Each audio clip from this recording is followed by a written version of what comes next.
اللهم صل وسلم وبارك على سيدنا محمد وعلى آله وصحبه وسلم. حبايب قلبي، مساء الورد عليكم وعلى القمر اللي هنعمله مع بعض النهاردة.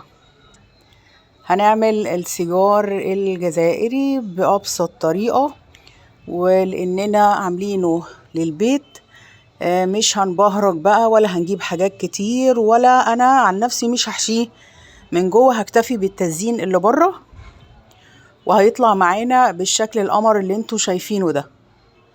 حاجة كده في منتهى الجمال، تقدري تعمليه انت وولادك وتفرحيهم بيه في العيد او في غير العيد. حاجة تحفة ما شاء الله، والتزيين بسيط جدا زي ما احنا شايفين. ويا ريت بقى ما تنسوش لايك للفيديو عشان ما يموتش زي الفيديوهات اللي قبله. ويلا بينا على الطريقة. انا هشتغل على نص كيلو دقيق، تقدري تضاعفي الكمية زي ما انت عايزة، بس لانه هو شغله كتير وانا عاملاه للبيت فنص كيلو حلو قوي. هننخله ضروري جدا يتنخل معانا. وهحط ربع معلقة كبيرة زي ما احنا شايفين كده بيكنج باودر، وعليها معلقتين كاسترد او نشا لو ما عندكيش كاسترد، وذرة ملح صغيرة زي ما احنا شايفين. هننخلهم برضو مع بعض. هنقلب بقى كل المكونات دي مع بعض كويس جدا، وكده المكونات الجافة معانا جاهزة. ما تنسوش اللايك يا بنات لو سمحتوا. هنركنها بقى على جنب، وهننخل السكر، سكر بودرة، وده ضروري. انا بستخدم 250 جرام سكر بودرة، تقدري تخليهم لحد 300 بس هما 250 كويس جدا عشان لسه هنضيف عليه شوكولاتات، وفي العادي انا بحبه 250 جرام سكر بس.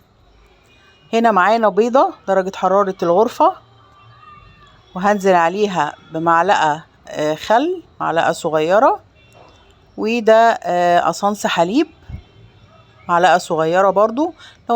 لو مش موجود اكتفي بالفانيليا السايلة، معلقة صغيرة فانيليا سايلة، ومعلقة صغيرة خل أبيض. تمام، وخلاص هنركنها على جنب. ومعانا نص كوباية حليب بدرجة حرارة الغرفة.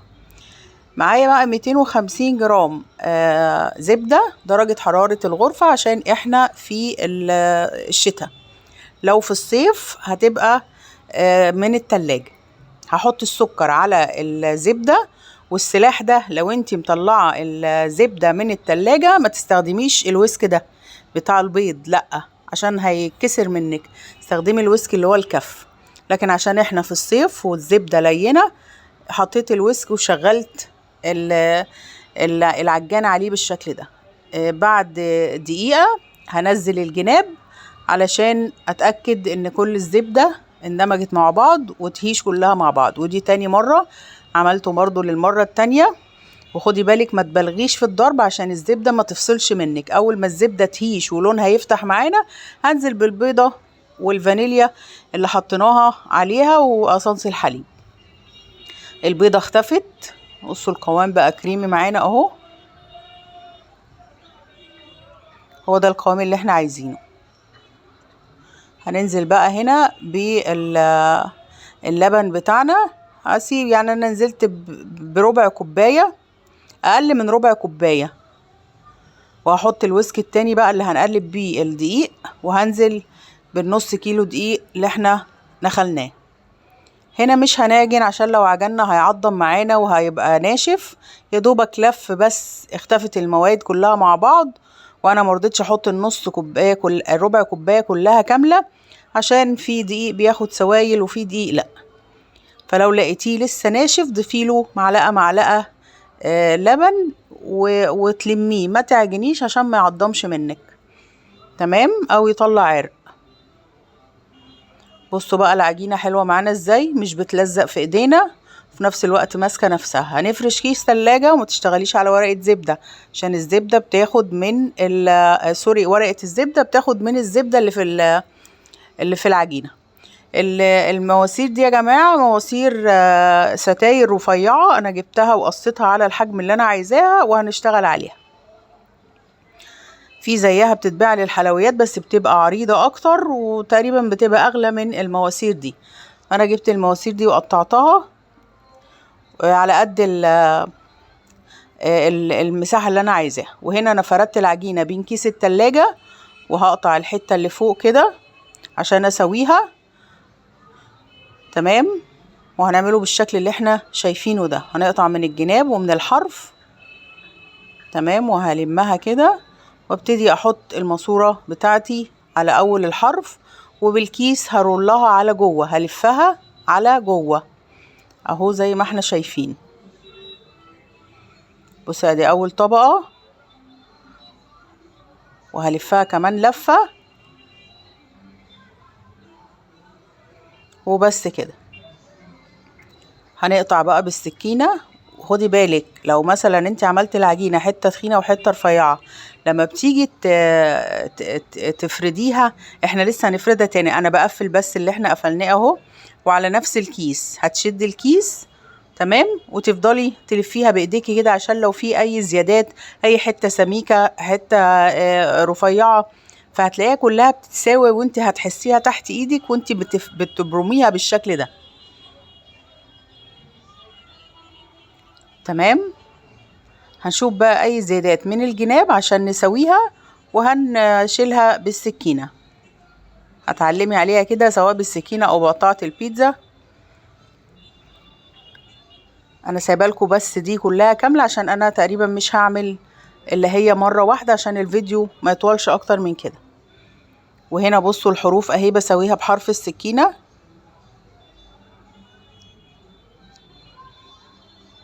بصوا بقى زي ما قلت لكم سايبالكوا واحدة كاملة عشان مش هعمل تاني غير دي، وانا بقصها من الحرف اهو.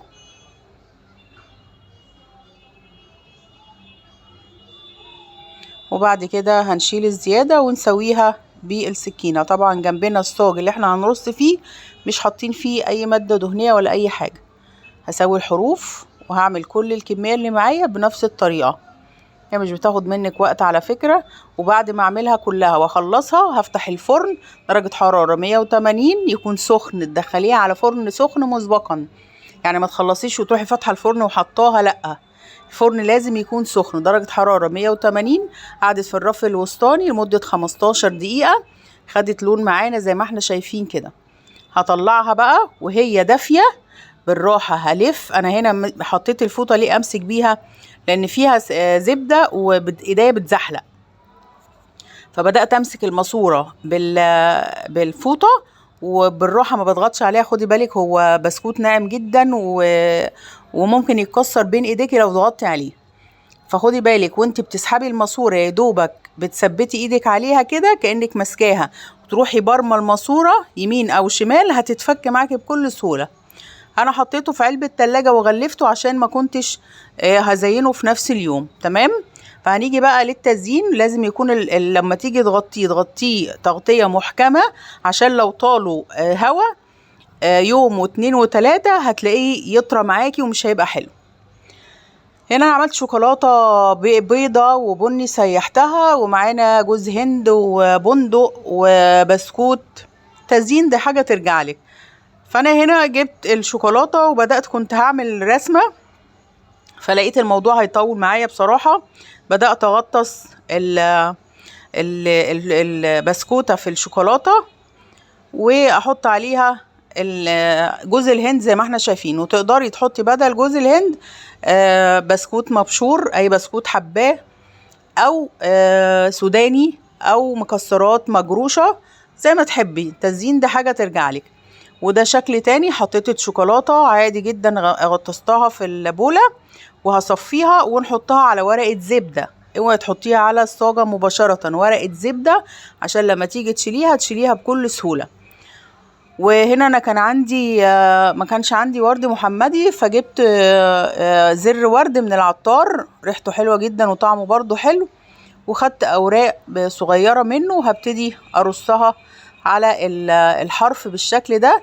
ومعايا نص بندقة محمصة احطها تحتهم بالشكل ده. ولسه هنا ما خلصناش التزيين، ونفس الحكاية هعملها في الشوكولاتة البيضة. والتزيين زي ما قلتلك دي حاجة ترجعلك، والشغل ده يا جماعة معمول للبيت، يعني حاجة كده على قدنا، مش شغل بقى تجاري ولا بنخرجه بره ولا للبيع. وهنحط برضو على السيجار الابيض نفس ورد زر الورد. تمام. وهحط عليه برضو البندقة، نص بندقة، او ممكن تحطي فستق او لوز، وهنا شوكولاتة بيضة، وهنزينها عليها بالشكل ده خطوط زي ما احنا شايفين كده. سيحتها برضو في الميكروويف وحطيتها في كيس، وهنبتدي نوزع عليها كده. واللي كانت بسكوت سادة برضو حطيت عليها شوكولاتة بيضة اللي هي بجوز الهند. تمام. وفي تاني البني، شوكولاتة البني حطيت برضو عليها شوكولاتة بيضة زي ما احنا شايفين، وهحط عليها خطوط شوكولاتة بني برضو، يعني معاكي ده ومعاكي ده اهي. طالع شكله لطيف قوي وحلو جدا وبسيط، وتزيينه مش مبالغ فيه. والبيضة اهي هحط عليها برضو شوكولاتة بني، والتزيين برضو زي ما قلتلك حاجة ترجعلك. شكله بقى في منتهى الجمال، حاجة روعة روعة روعة. جربي بقى الطريقة القمر دي، ولادك هيفرحوا بيها اكتر والله من الكحك والبسكوت، لان الكحك والبسكوت تقليدي وكل سنة بيتعمل، لكن ده مختلف تماما، ولو عملتيه هيفرحوا بيه جدا جدا جدا. ما تنسوش بقى الفيديو ما يموتش ارجوكوا، ولو اني واثقة انه هيموت برضو زي اخواته بس ولا يهمكم. كل سنة وانتم طيبين، وشكرا جزيلا.